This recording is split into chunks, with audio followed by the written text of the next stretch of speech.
प्रिय श्रोतागण, नमस्कार। स्वागत है आप सबका कहानी कला में। आइए सुनते हैं आज के कहानी कार्यक्रम में हिंदी की प्रसिद्ध कवयित्री सुभद्रा कुमारी चौहान जी की प्रसिद्ध कहानी राही। लेकिन उससे पहले आप सबसे अनुरोध है, अगर आप हमारे चैनल पर नए हैं या अभी तक आपने चैनल को सब्सक्राइब नहीं किया है, तो इसी तरीके से हिंदी साहित्यकारों की कहानियाँ शिक्षाप्रद, प्रेरणादायक और नैतिक कहानियां सुनने के लिए आप जुड़िए हमारे चैनल कहानी कला के साथ। तो आइए अब सुभद्रा कुमारी चौहान जी की कहानी राही का वाचन प्रारंभ किया जाए। तेरा नाम क्या है? राही।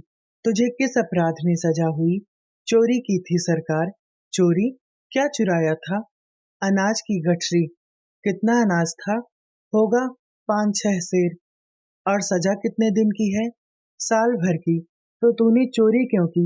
मजदूरी करती तब भी तो दिन भर में 3-4 आने पैसे मिल जाते। हमें मजदूरी नहीं मिलती सरकार। हमारी जाति मांग रोरी है। हम केवल मांगते खाते हैं। और भीख ना मिले तो फिर चोरी करते हैं। उस दिन घर में खाने को नहीं था। बच्चे भूख से तड़प रहे थे। बाजार में बहुत देर तक मांगा।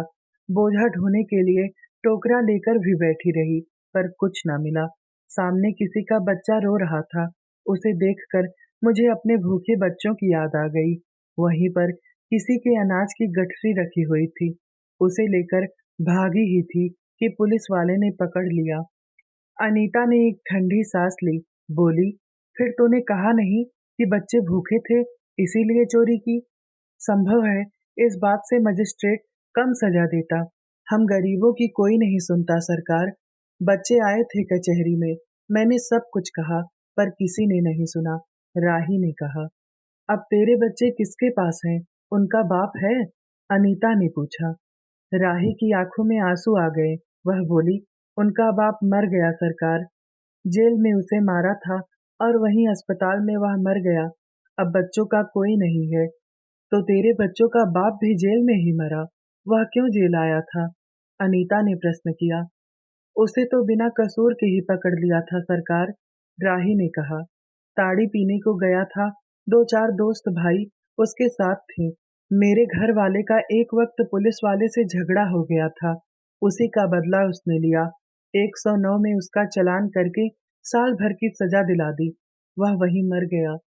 अनीता ने एक दीर्घ निश्वास के साथ कहा, अच्छा जा, अपना काम कर। राही चली गई। अनीता सत्याग्रह करके जेल आई थी। पहले उसे बी क्लास दिया था, फिर उसके घर वालों ने लिखा पढ़ी करके उसे ए क्लास दिलवा दिया। अनीता के सामने आज एक प्रश्न था।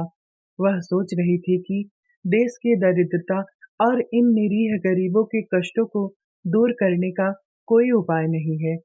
हम सभी परमात्मा की संतान हैं, एक ही देश के निवासी।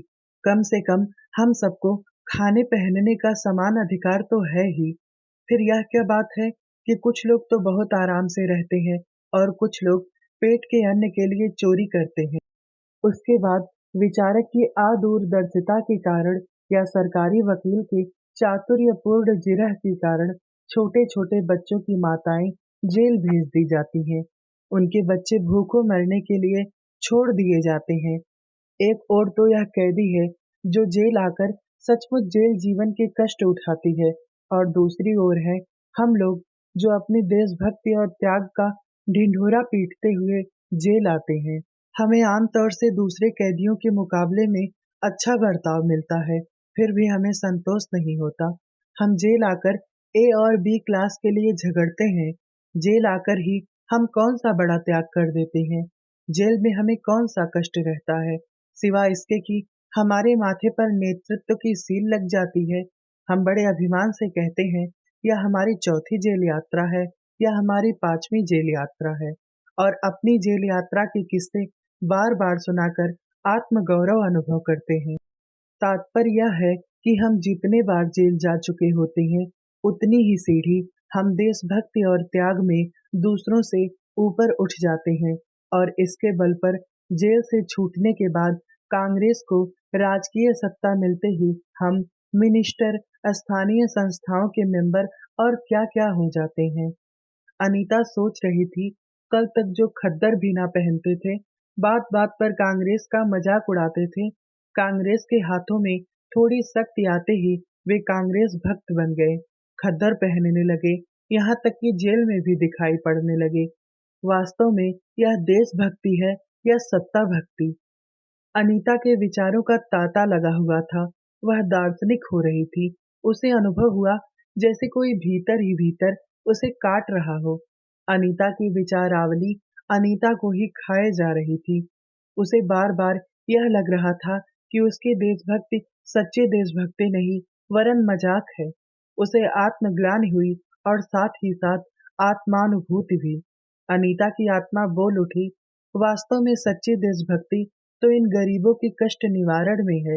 ये कोई दूसरे नहीं, हमारे ही भारत माता की संतानें हैं। इन हजारों लाखों भूखे नंगे भाई बहनों की यदि हम कुछ भी सेवा कर सके, थोड़ा भी कष्ट निवारण कर सके, तो सचमुच हमने अपने देश की कुछ सेवा की। हमारा वास्तविक देश तो देहातों में ही है। किसानों की दुर्दशा से हम सभी थोड़े बहुत परिचित हैं, पर इन गरीबों के पास ना घर है, ना द्वार। अशिक्षा और अज्ञान का इतना गहरा पर्दा इनकी आंखों पर है कि होश संभालते ही माता पुत्री को और सास बहू को चोरी की शिक्षा देती है और उनका यह विश्वास है कि चोरी करना और भीख मांगना ही उनका काम है। इससे अच्छा जीवन बिताने की वह कल्पना ही नहीं कर सकते। आज यहाँ डेरा डाल के रहें तो कल दूसरी जगह चोरी की, बचे तो बचे, नहीं तो फिर साल 2 साल के लिए जेल। क्या मानव जीवन का यही लक्ष्य है? लक्ष्य है भी अथवा नहीं। यदि नहीं है, तो विचार आदर्श की उच्च सतह पर टिके हुए हमारे जननायकों और युग पुरुषों की हमें क्या आवश्यकता? इतिहास, धर्म दर्शन, ज्ञान विज्ञान का कोई अर्थ नहीं होता, पर जीवन का लक्ष्य है, अवश्य है। संसार की मृग मरीचिका में हम लक्ष्य को भूल जाते हैं। सतह के ऊपर तक पहुंच पाने वाली कुछ एक महान आत्माओं को छोड़कर सारा जन समुदाय संसार में अपने को खोया हुआ पाता है। कर्तव्य का उसे ध्यान नहीं, सत्य असत्य की समझ नहीं, अन्यथा मानवीयता से बढ़कर कौन सा मानव धर्म है? पतित मानवता को जीवन दान देने की अपेक्षा और भी कोई महान पुण्य है? राही जैसी भोली भाली किंतु गुमराह आत्माओं के कल्याण की साधना जीवन की साधना होनी चाहिए। सत्याग्रही की यह प्रथम प्रतिज्ञा क्यों ना हो? देशभक्ति का यही मापदंड क्यों ना बने? अनीता दिन भर इन्हीं विचारों में डूबी रही। शाम को भी वह इसी प्रकार कुछ सोचते सोचते सो गई। रात में उसने सपना देखा कि जेल से छूटकर वह इन्हीं मांगरोरी लोगों के गांव में पहुंच गई है। वहां उसने एक छोटा सा आश्रम खोल दिया है। उसी आश्रम में एक तरफ छोटे छोटे बच्चे पढ़ते हैं और स्त्रियां सूत काटती हैं, दूसरी तरफ मर्द कपड़ा बुनते हैं और रुई धुनकते हैं। शाम को रोज उन्हें धार्मिक पुस्तकें पढ़कर सुनाई जाती हैं और देश में कहाँ क्या हो रहा है यह सरल भाषा में समझाया जाता है।